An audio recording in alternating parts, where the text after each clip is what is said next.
Welcome to Amazing Mind, the HMIwebTV talk show that introduces you to all sorts of interesting people and topics related to subconscious behavior. My name is Lisa Machenberg, hypnotherapist, HMI instructor, and host. Today we have an amazing guest who's going to talk to us about the subconscious mind and romantic love. So please help me welcome Samara Fabric. Now, Samara has been teaching the Making Marriage Work class for 15 years at the American University of Judaism. American Jewish University. American Jewish University. Absolutely. Well, I'm so happy to have you here today. Thank you. Now, you were telling me that there is actually a biochemical difference between romantic love, that feeling of falling in love, and what you called adult love. Tell me about the biochemistry of love. I will. So we meet somebody in the beginning and our pheromones, which is a hormone in us, our pheromones are raging, and we connect with the person. They smell good, they feel good, their touch feels different. And what happens in our body is that we are releasing a hormone called dopamine. Mm-hmm. Dopamine's an amazing hormone. It feels really good. Yes. People who are gamblers and who are sitting there at the craps table and shooting and having that rush, they've got some dopamine too. So it's a great feeling, and we meet this person and the dopamine is rushing and we start falling in love. And what I call it is the trance state. Now some people call it the honeymoon phase, there's different names for it. But the reason why it feels so different is because we have all this dopamine coursing through our veins. There was a study done a couple years ago that was published in National Geographic magazine. It was on the front cover. And they did a study and they related people who said they have fallen in love or were in love, mm-hmm. and people who had active obsessive compulsive disorder. And the dopamine levels for the two groups were the same exact level. What happens if you have OCD and you've just fell in love? Then we have to peel you off the ceiling. We have to scrape but you off the wall. Are you wall. saying that obsessive compulsive disorder and love, falling in love, they have the same biochemical elements? They have some of the same biochemical elements, which is the dopamine. Because when you think about it, when you're falling in love and you're in this trance state, you're not sleeping very much, you're either eating not enough or too much, you're staying up till 3 o'clock in the morning, you don't need a lot of sleep, and you're thinking about that person all the time. Like being obsessive. Like being obsessive and being compulsive. If you're OCD, you're obsessing and you're compulsing about things and you're doing things that perhaps are out of the normal functioning, which is also what people do when they're falling in love. This is true. And then what happens is that ultimately, and for some people it's 6 months and it can go all the way to 18 months, mm-hmm. the dopamine levels subside and you become not so crazy anymore, you become more normal, and then you have to shift into adult love, which is really connecting on the love, the intimacy, the trust, the respect, shared goals, shared dreams, things mm-hmm. that in the beginning don't really matter. Because in the beginning when the dopamine's rushing, you look at that person and they're like a blank screen and you project onto them everything you want them to be. Oh, he's so perfect, she's so perfect, we're so alike, our families are so similar. And then you get to know somebody and you realize, wow, we're really different. So reality takes over. Reality takes over. What happens biochemically with you transfer out of the trance state and into the adult love state? Well, you go back to your normal biochemistry. Does some people fall into a depression or malaise when that happens? What happens to someone when the dopamine subsides? You can. I think a lot of times what happens is that people, because of the reality, I don't think necessarily biochemically they fall into a depression, mm-hmm. Because the dopamine levels drop, but because they start seeing the reality and maybe they don't like it so much and maybe it's more difficult. A lot of people make decisions like getting married or moving in when they're still in that trance state, and then they wake up from the trance and they look at the person and they're like, oh Lord, what did I do? Where am I? Who am I with? I mean, the best example of this is the Bachelor and the Bachelorette, the shows. Yes. They fall madly in love in 6 weeks, and the man is down on his knee and proposing with this beautiful Neil Lane diamond ring, and they're all beautiful, and then they break up, and everyone's so surprised that this doesn't work. Well, they wake up. Yes. What happens when we wake up? How can we still be in love?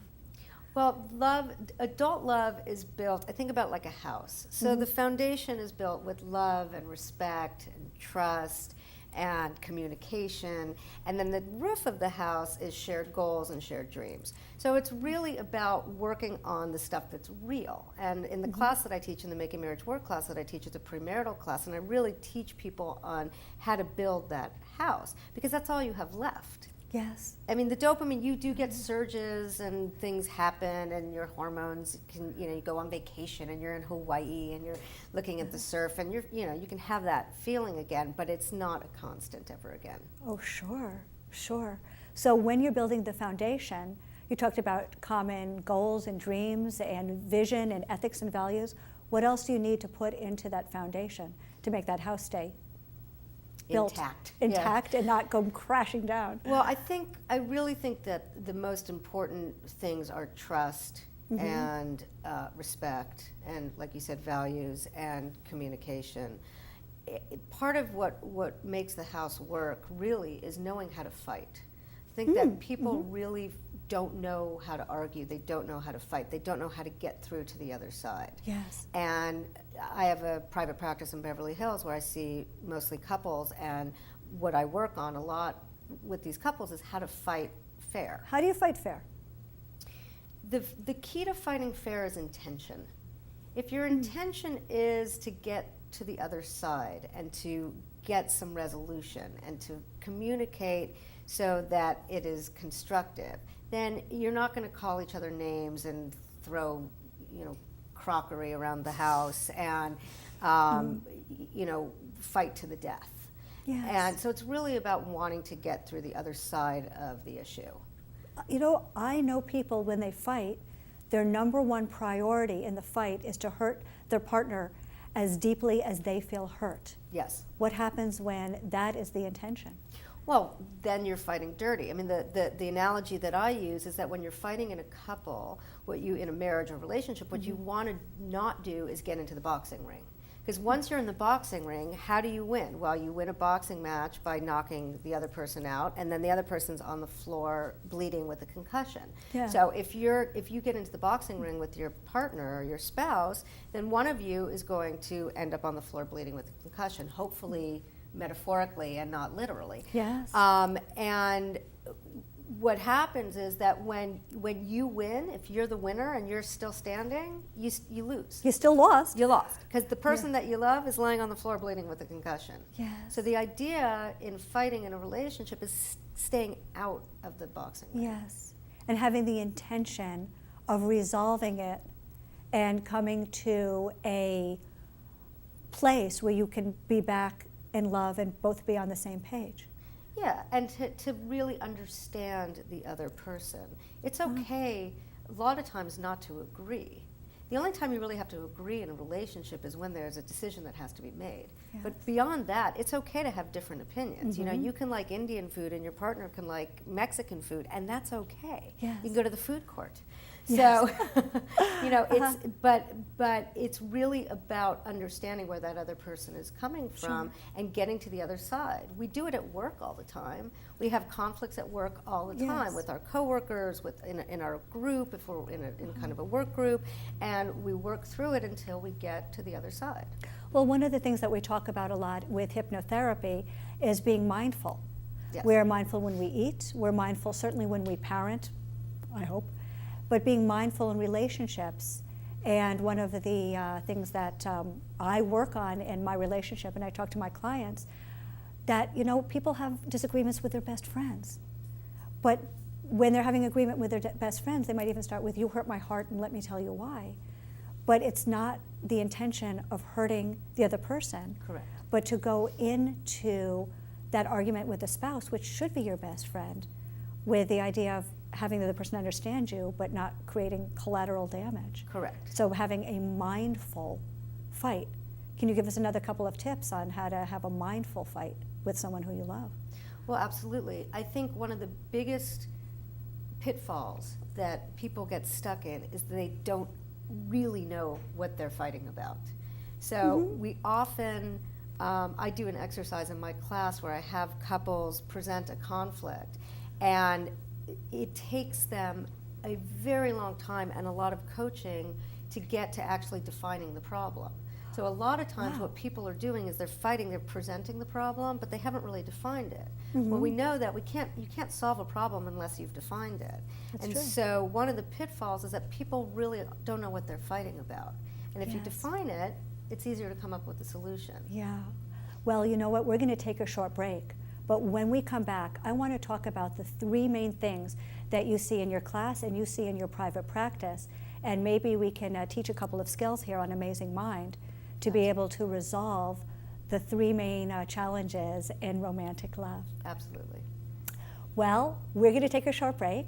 But when we come back, we're going to talk more to Samara Fabric about the subconscious forces of romantic love.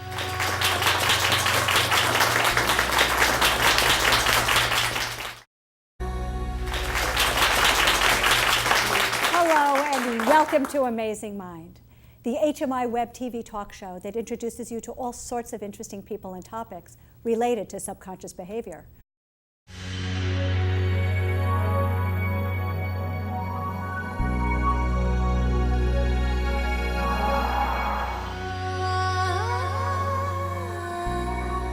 My name is Lisa Machenberg, hypnotherapist, HMI instructor, and host.